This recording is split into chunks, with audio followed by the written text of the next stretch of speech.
I have a question before we get started, just for fun. Sometimes it's nice to kind of wake up before you start to do this, especially some of you just get off work and you're tired. Here's a special right triangle that we talked about before, just for fun. Let's look at it again. 45, 45, 90. There's something really interesting in history that happened with this.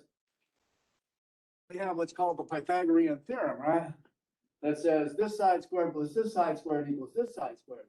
In a 45, 45, 90 triangle, these two sides are the same length. Suppose I measure them with a really fine ruler, m units long. M could be a million or a billion or a Google. What's the length of this side? Square root of m squared plus m squared, right? Which is square root of 2m squared, which is square root of 2 times m, right? So here's your triangle. And now the ancient Greeks, of course, with Pythagoras, figured this out, that it had to be that, but then they had a problem. They only had rational numbers. You know what rational numbers are? You learn it in algebra, but nobody. What's a rational number?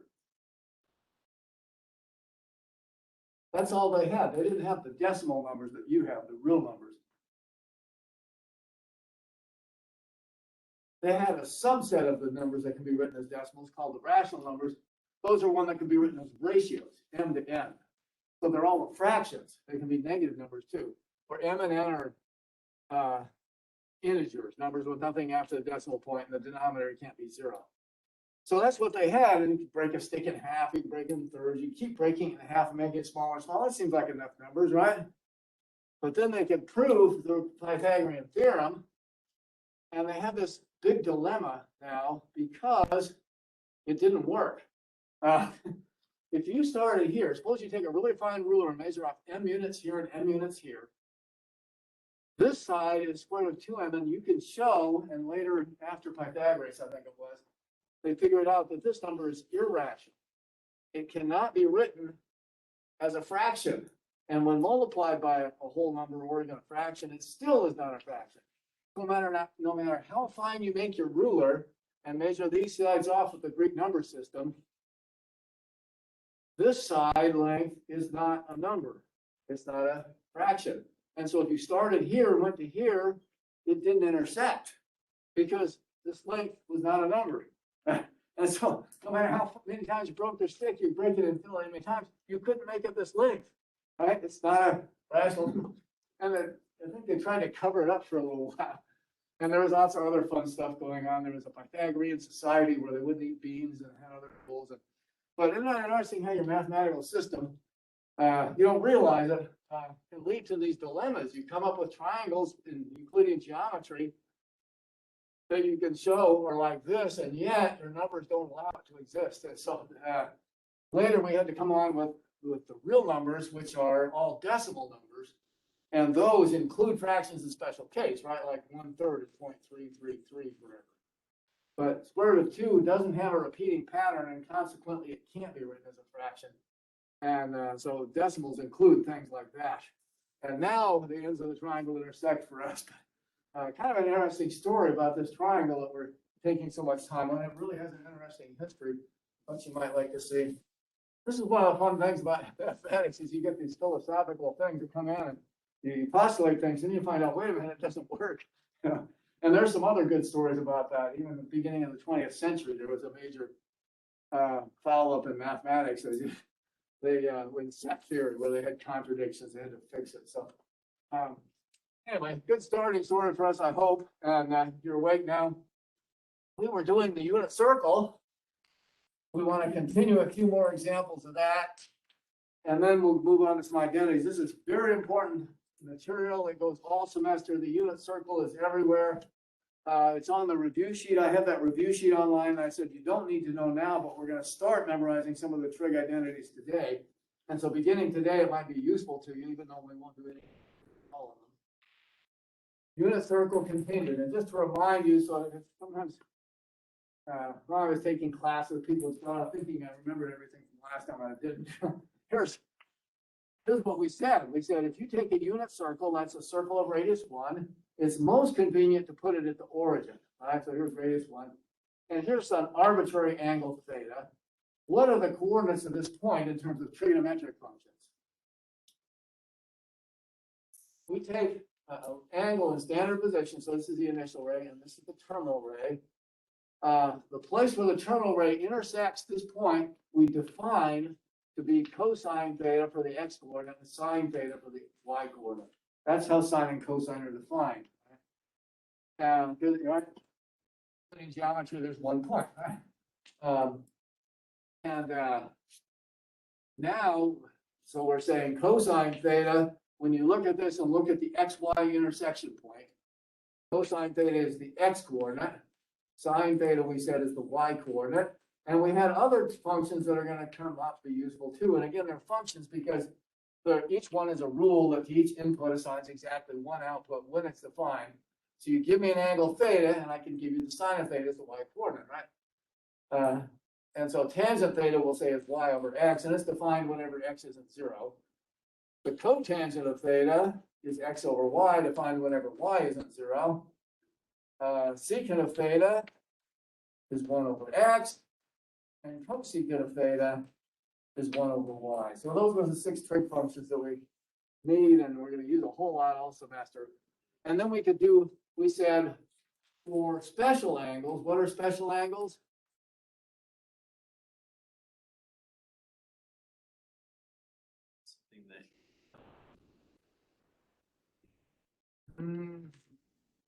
More than that. These are angles that are multiples of 30 or 45 degrees. And it's important to be able to do both degrees and radians. So multiples of pi over 6 or pi over 4 are the special angles given in radians. Right? What was special about the special angles in trig functions? And they're special because they make these special triangles like the one we just talked about. But what is so special in terms of trig functions?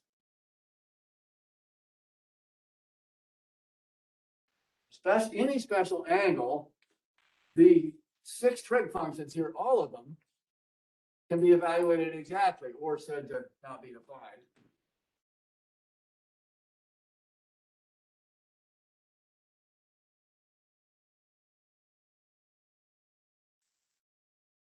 In terms of square roots, numbers that can't necessarily be written as fractions.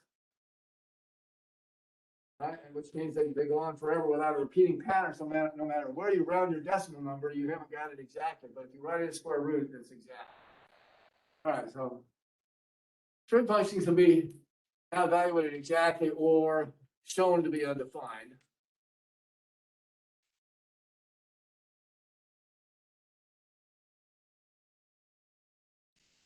And by the way, people online, feel free to ask questions too. I've got the volume up where hopefully you speak and I'll hear you. Now here's the example. Suppose I wanted to do something like, we'll do some harder examples here. Sine of minus 960 degrees. How about that? I can do the sine of that angle exactly. How do I know it? You can look at this number and see, actually. Here's a little number trick. How do you know if a number is divisible by 3? If all the constituent figures in that number are divisible by 3. Oh, awesome. You know the trick, yeah. If I give you a big number, 5,346, I can tell you immediately, almost immediately, whether it's divisible by 3. If the sum of the digits is divisible by 3, then the number is divisible by 3. So 6, 10, 13, 18, that's divisible by 3. So this number is divisible by 3 too. How about that? So I can tell you immediately this one is divisible by 30, just looking at it, because it's divisible by 10 because of the 0, right?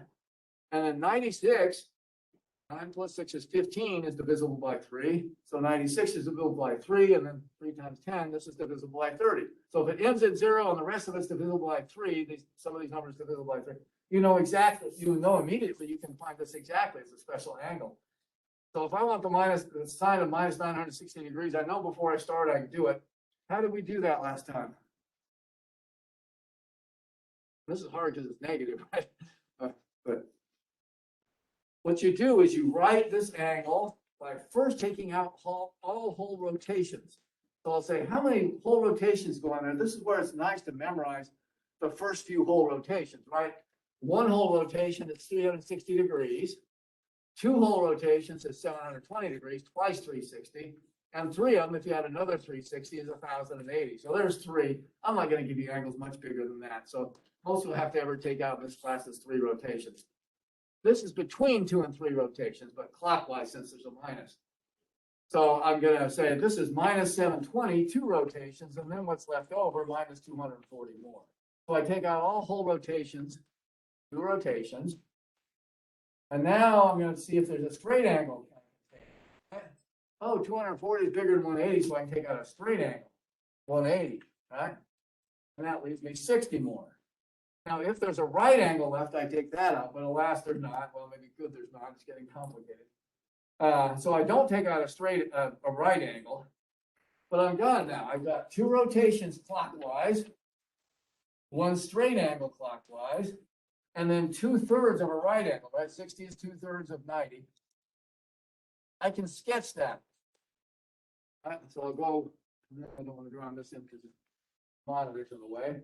I can use this unit circle to find exactly the sine of minus 960 degrees by going minus 720. So I have to go clockwise since it's negative. 1, 2, there's minus 720.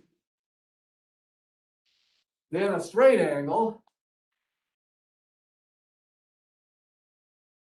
Clockwise, minus 180. And then 2/3 of a right angle. So I'm going to break this quadrant into 3 parts and say we want to go right here 2/3 of the way through the next quadrant. And this is our terminal ray for minus 960 degrees. There's the initial ray. We always put the angle in standard position, initial ray along the positive x-axis. And there's the terminal ray. Now, what do we do to find any of the 6 trig functions of minus 960? We perpendicular to the x-axis, right? Call this the reference triangle. And then the angle inside here is called the reference angle, we said. The book asked some questions about that in the homework, as I recall. Now, what happens is because this is a special angle, this will always be a special triangle. Because it's divisible by 30, it'll always be a 30, 60, 90 triangle. Or this will come out on as a quadrantal angle, one that goes between the quadrants. And I should mention as we go along here, I mentioned the quadrant, just to remind you, because I might mention these things. Remember the quadrant numbers? We're going to need those tonight, actually. The 2 axes break up the plane of the board into 4 pieces. Right up here, this quarter of the board and out into infinity is called quadrant 1. That looks familiar. Actually, not Euclidean. Technically, coordinates came along later. That's another good story for you guys sometime. I guess I sort of told it. But the famous philosopher Descartes introduced, he and other people started to introduce coordinates for points. Before that, Euclidean geometry, they just did with a compass and straight edge. All their proofs, if you look in Euclid's books of his proofs, did them with compass and straight edge. But once they introduced coordinate systems and identified each point with an ordered pair of numbers, they could do algebra proofs with coordinates, and it was easier. So in coordinates, we then call this, we rotate counterclockwise the same way angles go positive. At quadrant 2, which is between those 2 lines out here forever. And over here is quadrant 3. We give them Roman numerals typically. And quadrant 4. This Roman numeral means if you put this number here, I means 1, and V means 5. If you put the 1 to the right, it means 6, VI. But if you put the 1 to the left, it means 5 subtract 1, and so this is 4. If you go to our clock at the front of at the entrance to the university, you'll see a strange thing. Though they've got this Roman numeral. 4 eyes. How can that be? It's not. I remember one of these Nobel laureates came to our campus one day. He was giving a talk for the math department, actually. And he noticed this on the clock as he came in. This is actually a clockmakers convention. You go down to Mardell or some of these other places that sell grandfather clocks, you'll see some of the clocks with those and say, wait a minute, they don't know their Roman numerals. Well, they might, but this is a clockmakers convention to put on 4 o'clock to put a 4 like that. But the real way the Romans wrote it was I followed by V. So this is what we'll label for quadrant 4 here. But you might see the other one on your clocks. Old style clocks. All right. Anyway, those are the quadrants. Now I got to make sure. I'm trying to wake you up over and over. So here's our reference triangle, and if we take it out here, this is 1 because it's a unit circle, right? And then this is a 60-degree angle because that was our reference angle, right? 30, 60. And now we know the other 2 sides immediately because we memorized them, right? We did the proof before and showed for a 30, 60, 90 triangle. This is 90 because we dropped the perpendicular. This must be 1/2, and this must be square root 3/2. So we know the other sides. That means we know these coordinates exactly. The coordinates exactly are minus 1/2 because I went left, and plus square root 3/2 because I went 1, right? Left and down are negative, right and up are positive for x and y. So that's the exact coordinates at that point. Is there a question? Yes. So the reference angle always comes off the x-axis. Yeah, the reference angle is always referred to the x-axis. And what's more, it's always positive. Even though I took this angle to be minus 960 degrees, we don't say this is minus 60 degrees. It's just convention. In any triangle, all the angles are mentioned positive. Why do you want to do negative angles in a triangle when they're just between 0 and 180 anyway, right? So in triangles, we just always call them positive measures, and therefore the reference angle is always a positive number. Angle and standard position can be negative, like it is here, but referring to the reference triangle is positive. Yeah. So positive 60 degrees for the reference angle, and otherwise it's unnecessarily confusing with negatives. Right? Now we know the coordinates of the point. We know exactly what the cosine and sine are. Whatever the first one is the cosine of the angle. It's cosine of minus 960. And this, whatever the second one is, that's the sine of minus 960. So we know the sine of 960 degrees is exactly the square root of 3/2.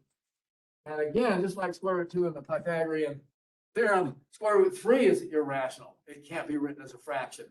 In fact, if you're interested in some interesting number theory again, turns out every whole number m, right,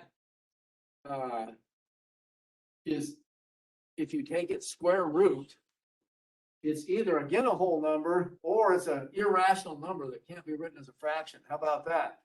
So any square you write either gets a whole number or something that can't be written as a fraction. Kind of an interesting property of mathematics. But just keep that in mind. Whenever I give you a square root, unless it comes out to be a whole number, just leave it like that. Otherwise, your answer, is rounded somewhere and it's wrong. It never comes out to be a fraction or a repeating decimal or a terminating decimal. All right. Terminating decimals are technically numbers that repeat 0, so you can call them repeating. All right. So any questions on that? I found out the sine of minus 960 degrees is exactly square root 3/2. Now we also said we could do radians.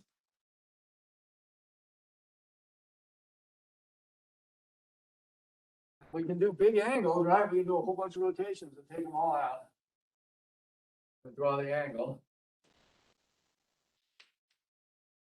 Suppose I wanted to find the tangent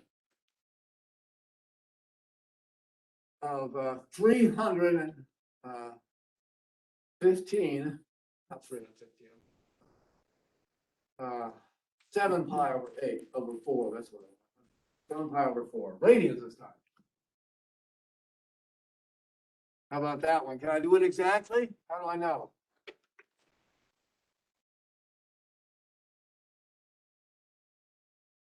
Oh yeah, but subtract it from 2 pi is a real good way. That's what I'm going to do. But first I'm going to say this. Here's how you know immediately it's a special angle. Any multiple of pi over 6 or pi over 4 is a special angle, right? So this is 7 pi over 4, it's special, right? We know we can do this before we start. I draw the angle, just like you said, and we can do what we did before. We can say, oh, 7 pi over 4 is equal to, we pull out, there's no whole rotations to pull out because 2 pi would be 8 pi over 4, right? That's bigger than this, so there's no rotations to pull out. So I can pull out pi, and then what do I have to add to get this angle? This is a straight angle. I pull out a straight angle. Well, if I think of that as 4 pi over 4, then I've got 3 pi over 4 left, right? So I pull out the straight angle, and then I've got this much left. 4 pi over 4 plus 3 pi over 4 is 7 pi over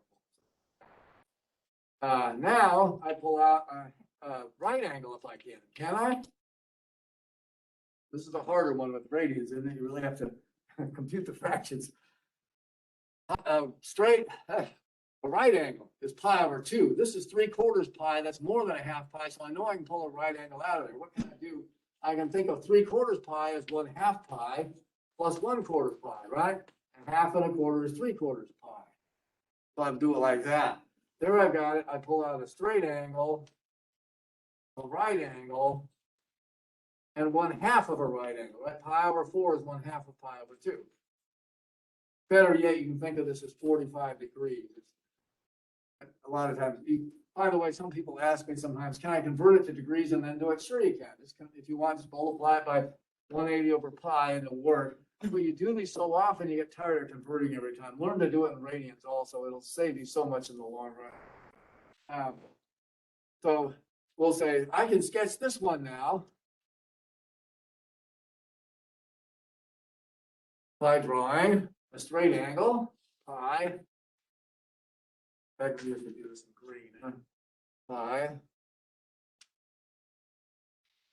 Hope it's not like on broadcast on there like it is sometimes on the Weather Channel. You ever seen those weather reporters? They can't wear certain colors because they don't show up, and it looks like they're part of them in there. My daughter was on one of the weather going one of the TV shows one time, and they told us not to wear green clothes because it wouldn't show up on the camera. It looked like you weren't there as part of it.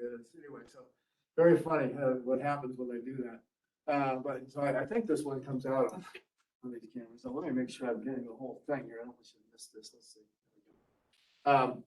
So pi, there's a straight angle. Pi over 2 looks like this. And then pi over 4 like that, half of it, right? Split the axis here. And so there's pi over 4. And there is the angle. And here's its terminal rate. Add this pi plus pi over 2 plus pi over 4. This whole angle is 7 pi over 4. And then the comment there was well taken. Who wants to do it this way? She says, well, you take 2 pi and back up pi over 4, right? Easier than this is to say 7 pi over 4. Once you get used to these fractions, right?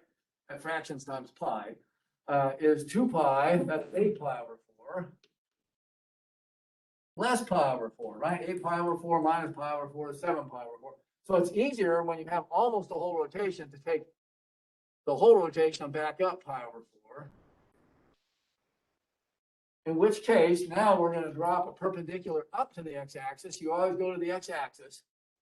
We'll take the terminal ray out to the circle here, and then we'll close the triangle along the x-axis. That's always how you form your special triangle, is drop a perpendicular to the x-axis, use the terminal ray out to the circle, and then close it on the x-axis.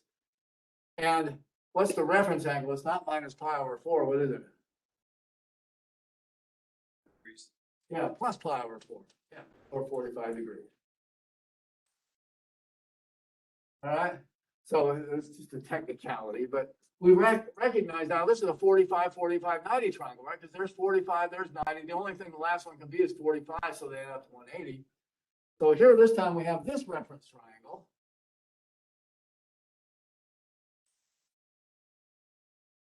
And 45 degrees goes right there. And this is 1 because it's a unit circle, right?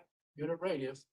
And so these sides by memorization, square root 2 over 2, square root 2 over 2. And I know exactly the coordinates of this point, right? This point has coordinates plus square root 2 over 2 for x. minus square root 2 over 2 y. Because it went down, right? These are the cosine and sine of the angle, but I don't really need the cosine or sine. I was asked for the tangent, so what do? The tangent I know is y over x. That's the way it's defined, right? So I take this one divided by this one. That's minus square root 2 over 2 over plus square root 2 over 2. And these two cancel, right? This one divided by this one is 1. So this whole ratio is exactly minus 1. Yes, trig functions can be negative.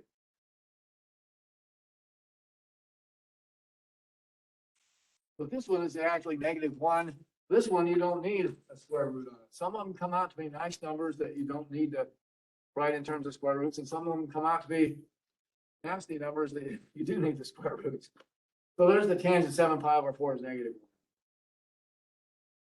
Okay, feel comfortable with all that?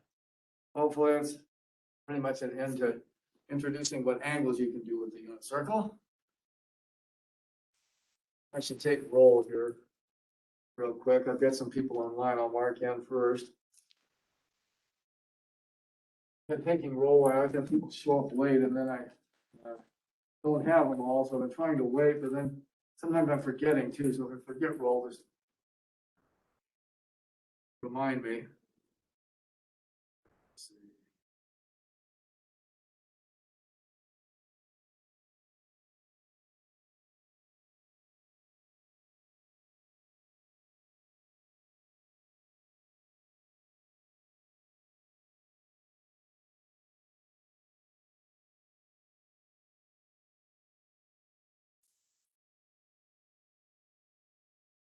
Okay, and in class, do I have Barkley? Yang? Here. Let's see. Fletcher?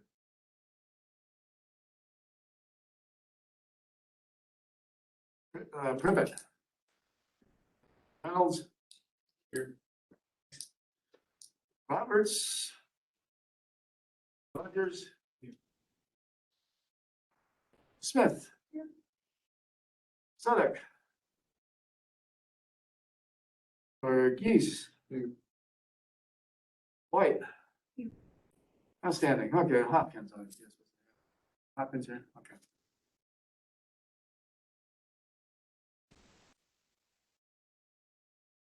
All right, now that we've got those down, we've got to add a little more to it.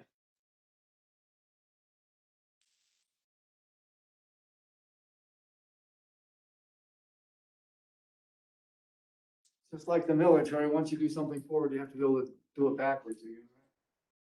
Tell people, here's a backwards problem. Suppose the book, the practice problems use t instead of theta. Most books use theta. I'm going to stick with theta. So that when you, whatever letter you want though. If sine of theta is 3/4 and theta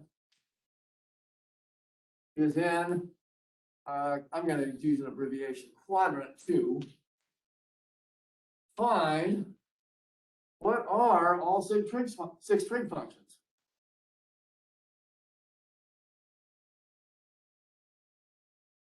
What are the other ones? There's 5 more.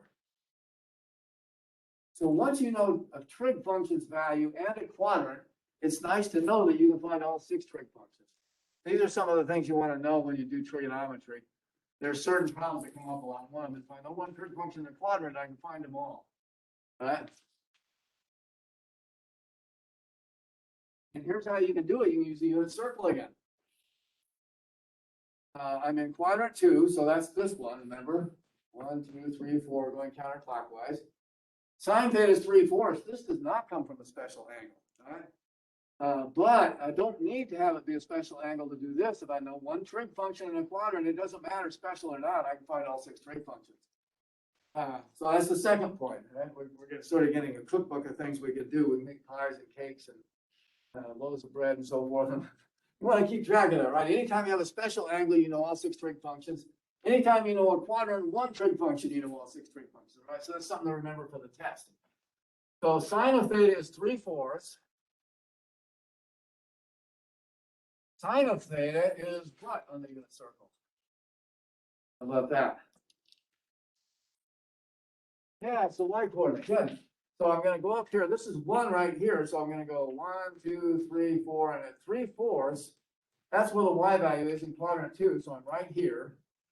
At 3/4, and it must be the terminal ray then, comes out through that point. Now calculating the angle is harder, we're not gonna be able to do that till later in the semester.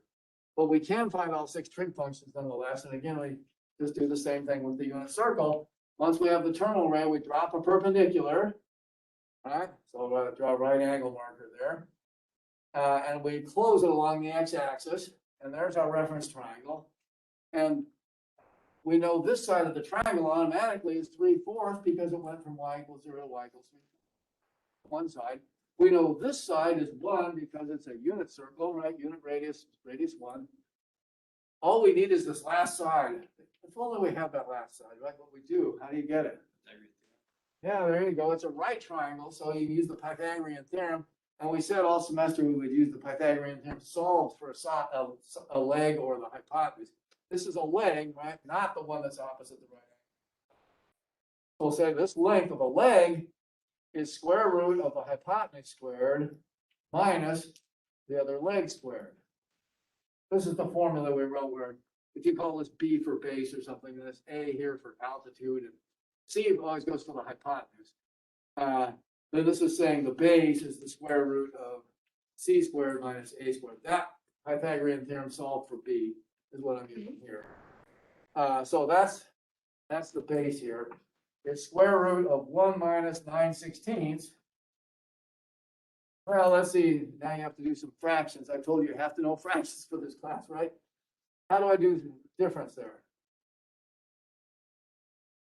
16 over 16. Yeah, you have to get a common denominator, write that as 16 over 16, right? So now I've got square root of 7/16. And you want to simplify this when you can. Square root of 7, since 7 is not a whole number, the square root of 7 is not a whole number. You just have to leave it as it is.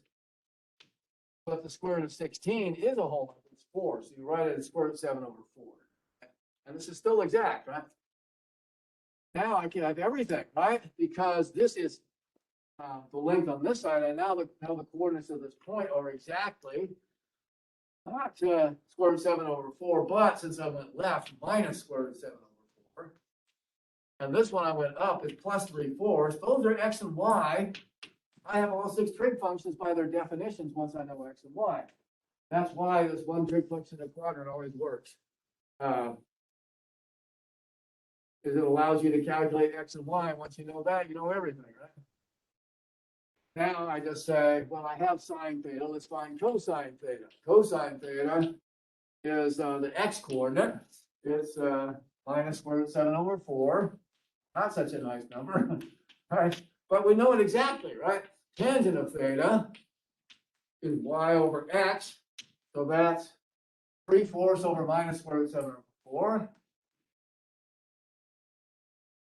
I told you got to know how to deal with these quotients. Remember, you can write it as top times the reciprocal of the bottom turns upside down. Or easier is take top times bottom over middle times middle. You get used to doing what you do a lot of these. So it's 3 times 4 over 4 times square root 7. And then there's a minus you can put out front or wherever, or on the top or bottom, it doesn't matter. Out front is nicest looking, I think. Oh, the 4's canceled. You could have done it here. Since they're both denominators, you can cancel them. Just don't cancel if one's a numerator, one's a denominator. And so I've got minus 3 over square root 7. I will take this answer on the test. That's perfect. However, if you're checking your answer page at the end of the section and it's one of the homework problems, right, then you have to rewrite this by rationalizing the denominator, multiply top and bottom by square root 7, might get minus 3 square root 7 over square root 7 square root 7 is 7. So this is what it'll be. Either one of these is perfect on the exam. Be careful about leaving like this. Sometimes they simplify. Don't leave it if it's simplified. Don't write 7 over square root 7. Why not? Because 7 can be written as square root 7 over square root 7. Just cancel. You should write it as square root 7. That's much nicer than that, right? So if it simplifies, don't leave it like this. But if you're ever worried, just rationalize it like your algebra teacher taught you, and we'll roll over and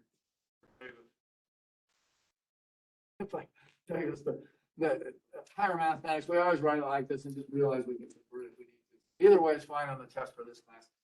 Now, cotangent theta is x over y. That's pretty easy, right? I already have y over x over here, but we can just do it again. Let's say it's minus square root 7 over 4 over 3/4. The 4's cancel. Let's cancel the denominators this time, and so it's just minus square root 7 over 3. This one is already rationalized. We can just leave it. Secant theta was 1 over x. So that's, looking back over there, it's 1 over minus square root 7 over 4. Remember, 1 over a number, you just turn it upside down. So this is minus 4 over square root 7. Let's turn this one upside down to get its reciprocal. And this is a good answer because it doesn't simplify. But if we multiply top and bottom by square root 7, we can also write it as minus 4 square root 7 over 7 and compare it with the answers in the back of your book if you're doing a book problem, or in the supplement if you're doing a supplement problem. Finally, cosecant theta is 1 over y, is 1 over 3/4. Well, that's just 4/3, right? Just turn it upside down. Oh, nice number. All right, so some of them can come out nice and some of them nasty sometimes, right? But there's all 6 trig functions from a function in a quadrant. Be able to do those for the homework. That's kind of an easy one because sine theta is one of the coordinates. I'm going to do one more of these. Any questions on that one before I erase all the work? Not to wait too long to ask that. Now, how about this one? This is the hard one. Tangent and cotangent are the hard ones. Suppose that tangent of theta is 12/5. This is number 14 of the supplement. And theta is between 0 and pi over 2.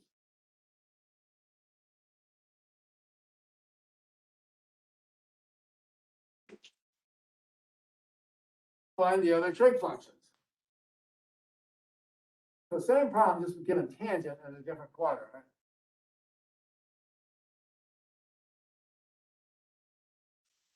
I'll abbreviate functions here. F, C, and F.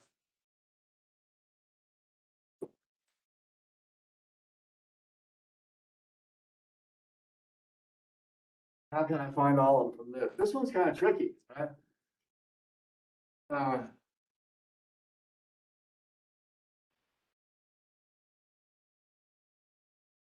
There's actually multiple ways to go about doing this too. But again, you use the unit circle pretty much in all of them. There's an identity coming up that will also allow us to do this. I haven't done it yet. Tangent theta is 12/5. How do I put that on the unit circle? Here's one way to do it, and if you prefer, there's other ways to do it. You say tangent theta is 12 over 5, and then you divide both 12 and 5 by the root sum squared. Square root of 12 squared plus 5 squared. What is that? Let's see. I told you to memorize your squares through 13 for this class. This is 144 is the square of 12, and 25 square of 5 if you memorize. And the square root of 169, oh, I remember 169 is the square of 13. You can do it all on your calculator too. It'll do this for you. Just nice if you memorize them, save you a little time. So the root sum square is 13. I use that. I divide the top and bottom both by 13. How did I do that? Looks like I made it harder, huh? So, but actually what happens now is that this is a point on the unit circle. Now this is equal to this, right? Because I multiply top and bottom by 1/13. And so tangent theta this could be the y coordinate, and this could be the x coordinate. Because what happens is when you divide by the root sum square, this always comes out to be a point on the unit. That's the point. It's not too hard to show that, but I think unless you want me to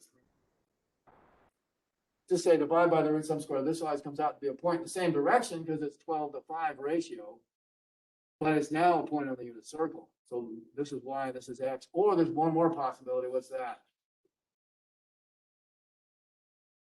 You could take negative the top, well, it's tricky, or over negative the bottom, and the ratio is still 12/5. and it's still a point on the unit circle. So there's always two choices. One of them is right here. This is supposed to be y over x, or this could be y over x. Which one is it? First one Yeah, it's the first one. Why? is the quadrant that you're in. There you go. This means quadrant one, right? If the angle between 0 and 90, then you're in quadrant one. Yeah, there you go. So then in that quadrant one, x and y are both positive. So this is the wrong quadrant. That's quadrant three. If this is said quadrant three, you'd be over here somewhere, right? So in quadrant three, you'd use this thing. As it is, I'll draw it in the first quadrant with x equal 5/13, about here somewhere, less than halfway across. And y equal 12/13, almost to the top. And this will be a point on the unit circle about right there. So here's my angle, and the other one would be the opposite direction. Minus 5/13 and minus 12/13. All right, so there it is. And now that I have my point here, 5/13, 12/13, I can drop a perpendicular and fill out my right triangle just like before. So now everything is just as it was last time. But I have know all three sides, right? This is one because it's a unit circle. This side is 5/13 and this is 12/13. And I just immediately compute all six trig functions for that. Immediately the sine of theta, I don't even know what theta is, but it doesn't matter. I know the point here, so I know all the trig functions of whatever angle it is. Sine theta is the y coordinate. All right, so it's just 12/13. The cosine of theta is the x coordinate. That's 5/13. We have the tangent given, so we'll look at the cotangent. There's an easier way to do this in just a minute. But the cotangent is x over y is then 5/13 over 12/13.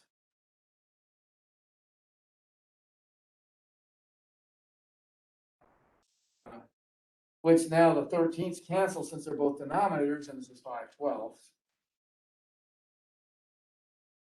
The secant 1 over x. So it's just turn the x one upside down, 13/5. Very small here. Got the cosecant of theta 1 over y. So it's the y coordinate upside down, 13/12. And in this case, the all came out to be fractions, right? 13/5, 13/12, 5/12, 5/13, 12/13. Notice what's nice about those numbers. At the beginning, it might help you to have a little advantage in this class if you memorize those Pythagorean triples. What's going on in this problem is it's trying to save you having to write all those nasty square roots by picking a very popular triangle known as a 5, 12, 13 triangle. It's a Pythagorean triple, just like 3, 4, 5 was, right? This has a whole number size too. And so this triangle is just this one scaled by 13. So the hypotenuse is 1. Well, you'll see that happen in a lot of these problems. They'll use a Pythagorean triple, 5, 12, 13, 3, 4, 5. There's a bunch of other ones, and they'll all just be scales of the hypotenuse of 1. But that's why these came out all fractions, as we use a nice triangle.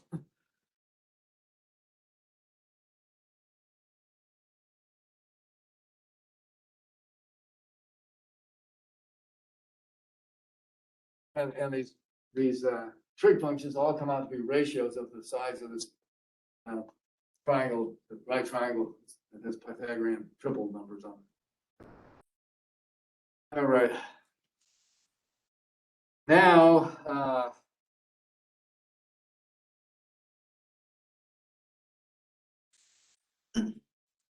a third point is this.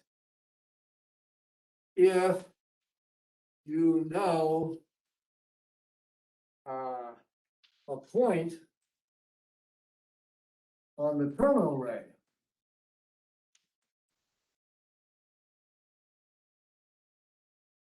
for an angle theta in standard position. Guess what you can do this time again? Oh, it sounds like the last two problems. You also know all 6 trig functions. So we got 3 different ways. If it's a special angle, if we know one trig function and a quadrant, or if we know a point on the terminal ray when it's in standard position. You have all 6 trig functions exactly.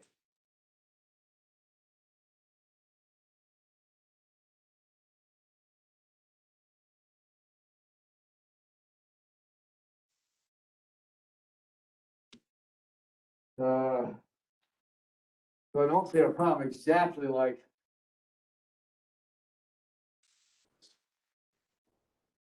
well,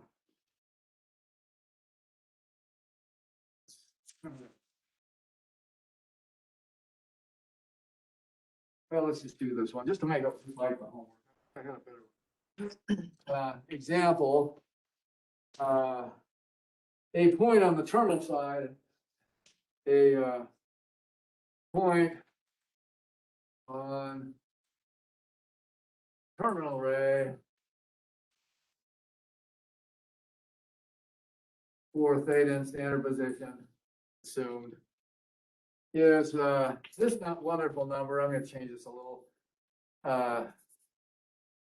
3 minus 4, right? Find the 6 trig functions.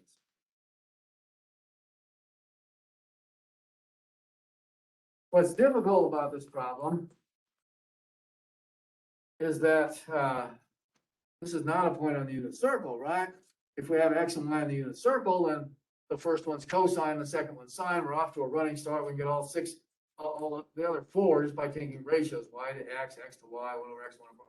But alas, this isn't on the unit circle. So what are we going to do? What you do in this case, you can appeal again to the unit circle. Uh-oh, I forgot my other advice. Plan ahead on these. I need more room.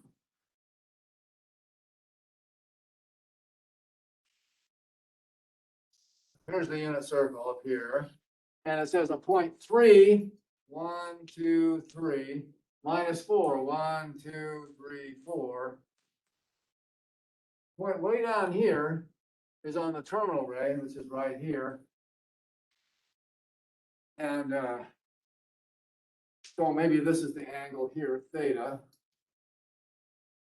I don't know what it is because this is not a special rate. This is not a special angle, it turns out. But what can I do? It's this root sum square problem again. What is the corresponding point on the unit circle? If I had that, I'd have them all, right? Once you got the point on the unit circle, it just goes to the definition. So how can I find that point there? Well, you find the root sum square of these two numbers, right? What is this length right here? I can use the Pythagorean theorem. I drop this perpendicular. I say it's 3 this way and 4 this way, right? 3 by 4. So this one is, right, the square root of 3 squared plus 4 squared is 5. Oh yeah, the 3, 4, 5 right triangle. And so once I know that's 5, all I have to do to get the corresponding point on the unit circle is what? This is 5 units long. I want them, and it's only 1 unit out, so it's a unit circle. Times a fifth. Yeah, just multiply by a fifth or divide by 5. So instead of 3 and 4, I just take 3/5 and 4/5 is the point. That's how you do those. Find this thing by root sum squaring the two numbers, Pythagorean theorem, and then divide by that number to get the corresponding point on the unit circle. There it is. Now I know immediately. Let's plan ahead. Sine theta is the y coordinate is 4/5. Cosine theta is the x coordinate, it's 3/5. Tangent theta is y over x, I'll write these in, is 4/5 over 3/5. The phi's are both denominators, so they cancel, and I get 4/3. Cotangent theta is x over y. It's going to come out to be 3/4, right? It's being the reciprocal of this one. I'm going to talk about that in a second on these. But if y over x is 4/3, then x over y is its reciprocal, 3/4. Secant theta, is 1 over x. So it's turn the x coordinate upside down, 5/3. It's, oh, it's a reciprocal of this one, right? Maybe something's going on, not 5/3. And I better leave this over here. Cosecant theta, I'm pushing my luck up the bottom. Cosecant theta is 1 over y, is 1/4 is 5/4. Right? Oh, the reciprocal of this one. You notice these things are all coming out to be reciprocal. These three are coming out to be reciprocals of the first three. And that always happens, right? Because this is x, this is 1/x. This is y, this is 1/y. This is 1/y. And similarly, this is y/x, this is x/y. So three of them are just reciprocals of each other. Once you know three, you know the last three. Immediately over x. Okay, but there's the third case. If you know a point on the terminal ray, other than the origin, then you know all 6 trig functions exactly.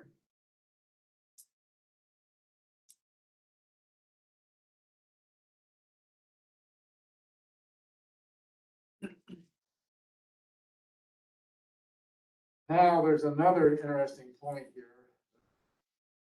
Skipped over the problem I need to come back to here.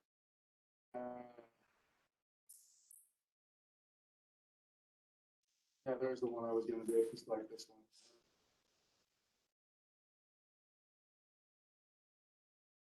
I just want to make this note.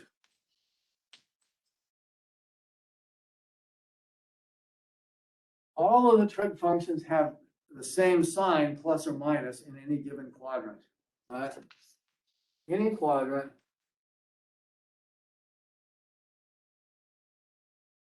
Each trig function has a consistent sign. Always positive or always negative.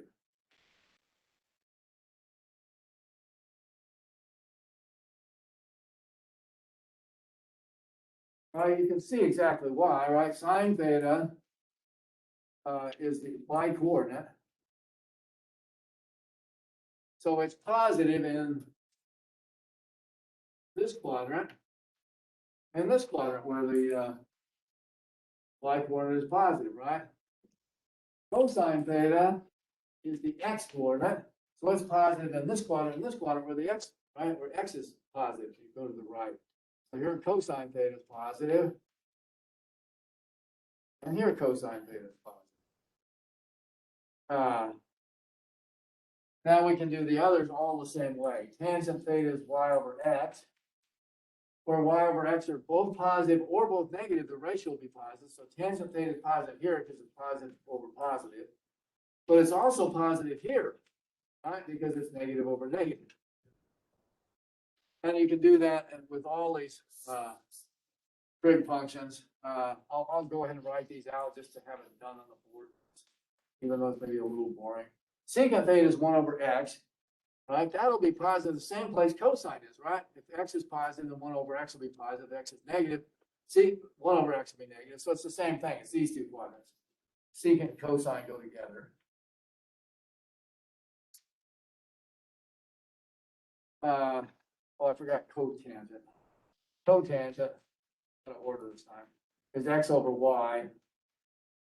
It will be positive or negative, the same as tangent, because it's right, just this one upside down, it will still be plus or minus. So cotangent in these two quadrants is also positive, and it's negative in the other ones. And then finally, cosecant being 1/y will be positive if y is positive, negative if y is negative, same as sine. So that's right, in these two quadrants, y is positive, so is 1/y. Cosecant is positive here, cosecant positive here. One thing you notice right off is in quadrant 1, all 6 trig functions are positive. That makes quadrant 1 really easy. Always remember that this is all positive in quadrant 1. And each of the other two quadrants, they'll have 2 of these positive and the other 4 will be negative. That's why I didn't write when they're negative. But over here, all x are negative, so cosine is less than 0, cosine is less than 0. But when you see only 2 are positive, you know the other 4 are negative, right? So that's what happens. They're all positive here, and every other one, 2 are positive, figured out by their x and y definitions, right? That's a useful fact sometimes as we go on through the course, even though I don't really have a problem written down here.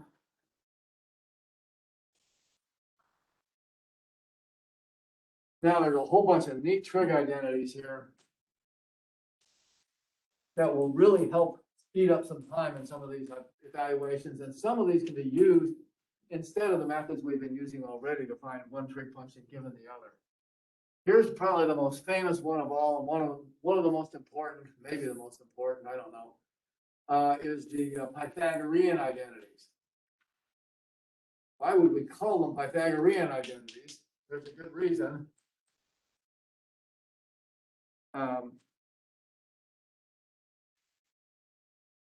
Here's the picture. Once you see the picture, it's obvious. I'll draw this in the first quadrant just to make it easy, but this works in every quadrant, it turns out.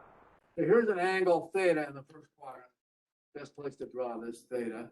And if we drop the perpendicular, then this is x and this is y, right? And wait a minute, y was also sine theta, and x was also cosine theta. And by the Pythagorean theorem, what do we know? We know this side is 1 because it's a unit circle. What do we know by the Pythagorean theorem?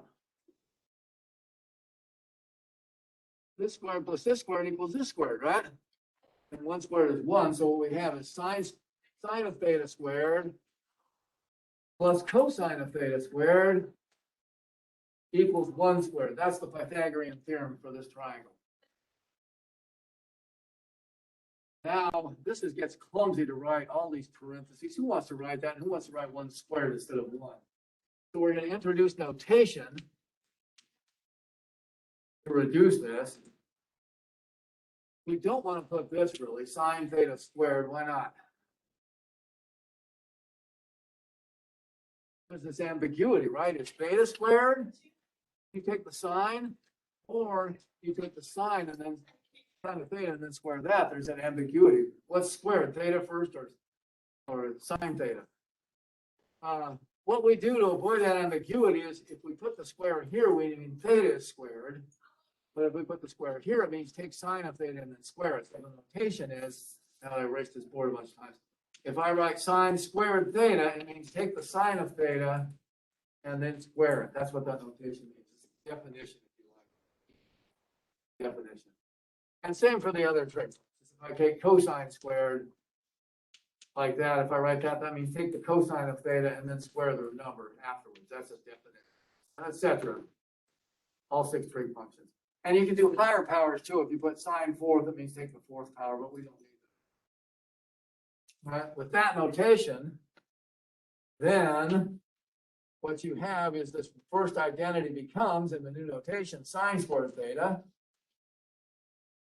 plus cosine squared theta, meaning cosine of theta squared, equals 1 squared, we'll just write as 1. There is one of the most fundamental identities in trigonometry. Sine squared plus cosine squared equals 1. You see that everywhere. What time? Now there's another one that comes quickly from that. But you see now why it's called a Pythagorean identity. You call it these derived from the Pythagorean theorem. I just give you the proof, right? So just use this triangle. What's nice about mathematics? My son is a student here, one of them, and he goes to his political science class and they argue, and the teacher's always got a different political position. You can't be against the teacher, right? Because they'll give you a bad grade. Maybe they think your opinion's wrong. But in mathematics, there's no arguing, right? It's the proof. So I don't have to argue with you guys all the time. All right. Kind of nice, huh? Politics has gotten so bitter these days. You know, it's awful. All right. So now what can I do? I can divide both those sides by cosine squared. So let's not put up 2 yet. Divide this equation. Let's call it equation 1 there. 1 by cosine squared theta, meaning cosine of theta and then square it, to get sine squared theta plus cosine squared theta over cosine squared theta equals 1 over cosine squared. And remember, this thing can be rewritten a sum over a common denominator, you can undo the common denominator and write equivalently. Sine squared over cosine squared plus cosine squared over cosine squared equals 1 over cosine squared. So wait a minute, sine is y and cosine is x, so this is y squared over x squared. This one is 1 because I divided cosine squared by itself, and this is 1 over x squared. Oh, that's just y over x squared plus 1 equals 1 over x squared. What's that? Y over x. This equation 2, tangent theta was y over x, so this is tangent of theta squared plus 1 equals 1 over x with secant theta, and that's squared, so we'll write that secant squared theta. There's the second Pythagorean identity.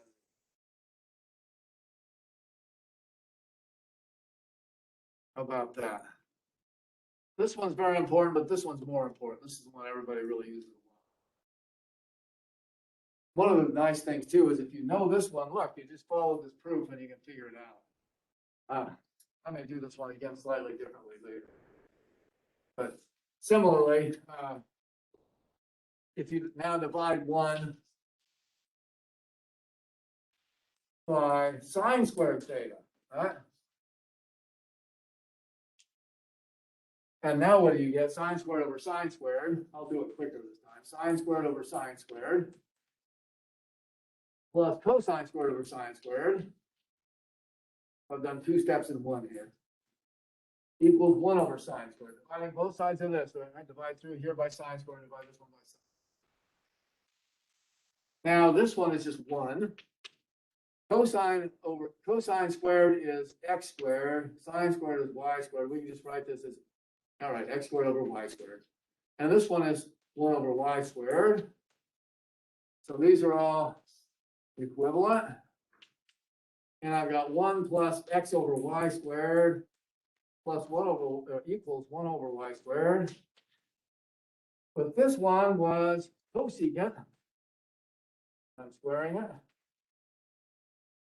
This one was cotangent. I'm squaring it. I've got the last Pythagorean identity. 1 plus cotangent squared equals cosecant squared. When you look at these in the book, it's kind of interesting. You see tangent squared plus 1 equals secant squared, but 1 plus cotangent squared equals cosecant squared. Why don't they be consistent and just write tangent squared plus 1 and cotangent squared plus 1? The reason is that people memorize them easier this way from the proof. When you divide through by cosine squared, you get tangent squared plus 1. If you divide through by sine squared, you get 1 plus cotangent squared. You don't have to switch these. So people memorize them this way. It's easier because you're used to this proof. And so there's the Pythagorean identities, 3 of them, 1, 2, 3, that says each pair of functions is related to each other. And this has kind of a neat result immediately on some of these computations. I want to do another example. Suppose that sine theta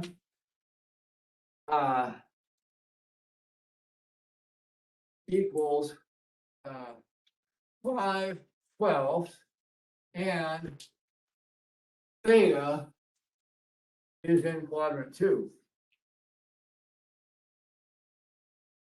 Find cosine theta. Oh, we learned before, if you know one trig function in a quadrant, you have all 6 of them, right? We can do that. We can use the unit circle.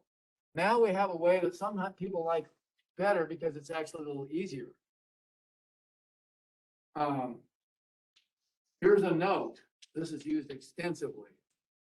Sine squared plus cosine squared equals 1. That was our first Pythagorean identity, the prominent one.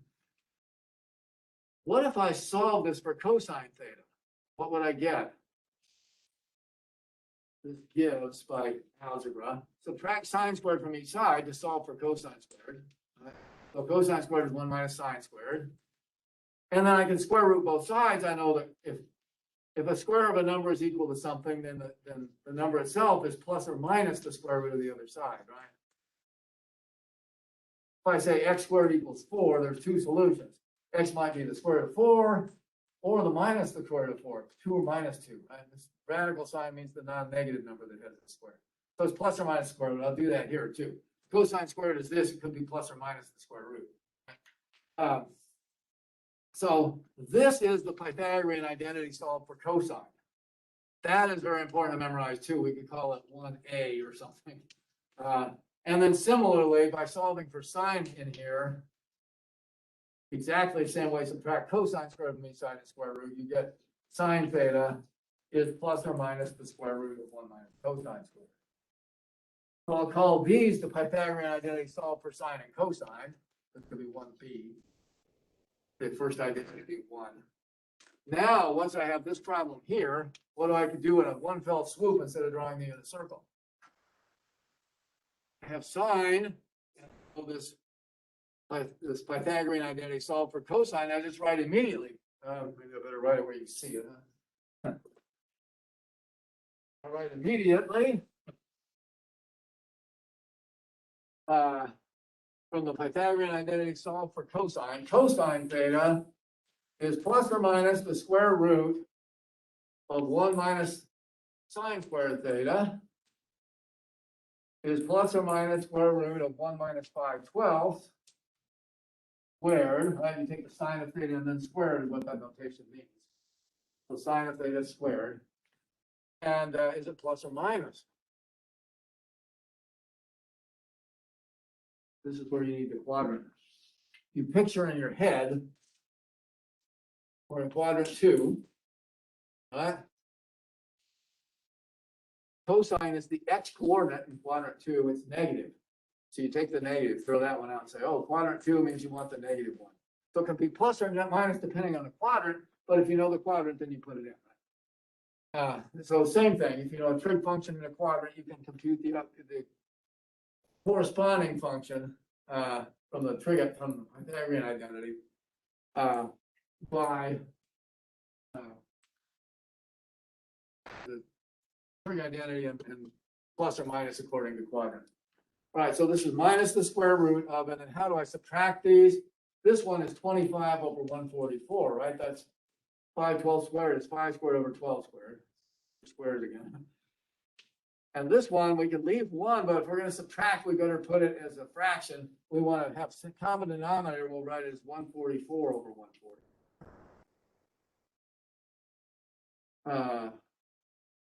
Oh, I picked the wrong number here. That's right.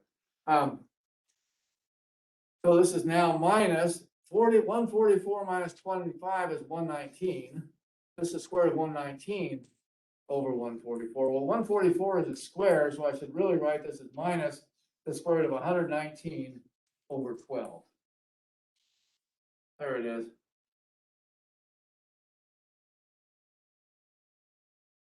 So you can do it on the unit circle, or you can use a Pythagorean identity if the trig function you want is, together with the given one, Pythagorean identity. Any questions online? I keep asking the class, but I haven't heard from you. You can't hear me, right? Looks like you're on there. So ask questions if you have them. So these Pythagorean identities are a second way to evaluate these things when you want the one that's paired in a Pythagorean identity. Now there's some other very important identities too. The reciprocal identities. Maybe these are more important. I think I use these even more, but that one's more celebrated, I think. These are easy, right?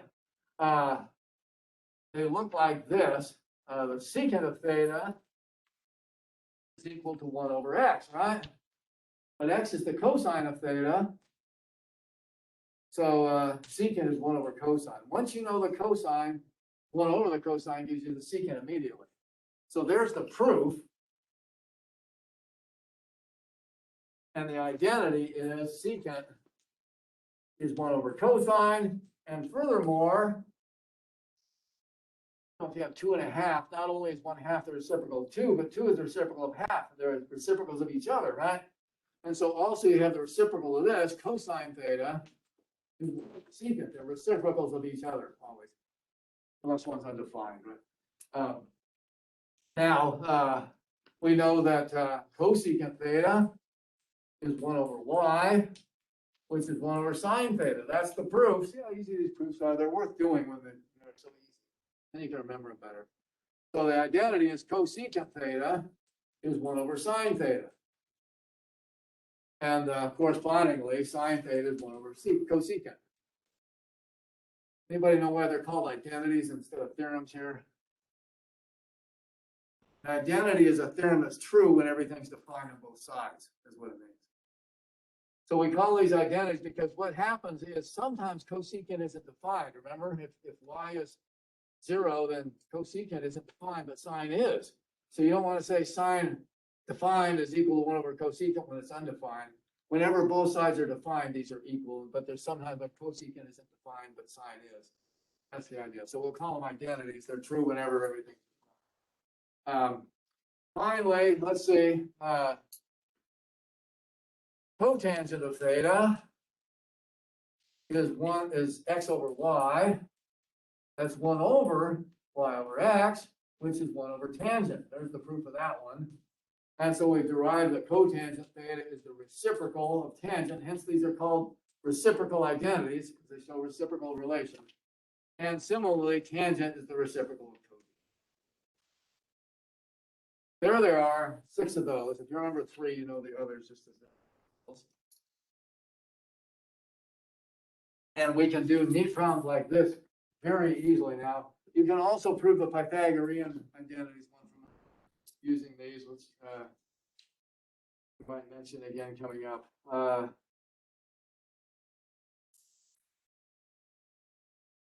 Let's say if sine theta equals 4/7, find cosecant theta.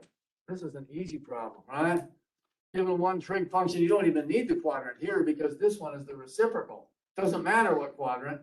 You just immediately say cosecant theta is 1 over the sine upside down at 7/4. So now when we find these 6 trig functions of an angle, what I'm usually going to do is find the first 3, saying this is x, this is y over x. I get sine, cosine, and tangent. Then the last 3, how am I going to find it? I'm going to turn all those upside down, right? So I could do one of those real quick. But,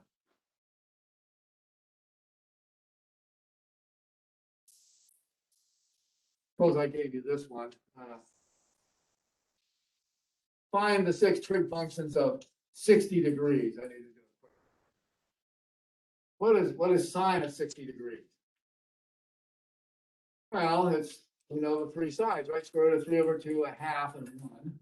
So the sine is the y coordinate, square root of 3 over 2. The cosine is the x coordinate. I just write immediately 1/2. The tangent is the ratio of y to x. So it's this one over this one, square root of 3 over 2. Over 1/2, and the 2's cancel. So, oh, it's just square root 3. So what are the other 3 functions? What's cotangent? Immediately. Always the reciprocal of tangent, so it's just 1 over square root 3. We might want to rationalize it, write it as square root 3 over 3, but just turn this one upside down. What's the secant? It's always just the reciprocal of cosine, so I just turn this one upside down. 2 over 1. It's just 2. Always simplify. And the cosecant of theta is always 1 over the sine, so I just turn the sine upside down. 2 over square root of 3. See, I can do those real easy. And then you can rationalize it. 2 square root of 3 over 3. There it is, an easy way to do all those. We've got some more identities to do next time. But, oh boy.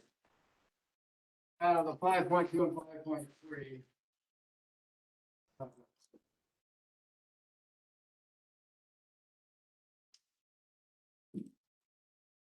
Let's try the first 15.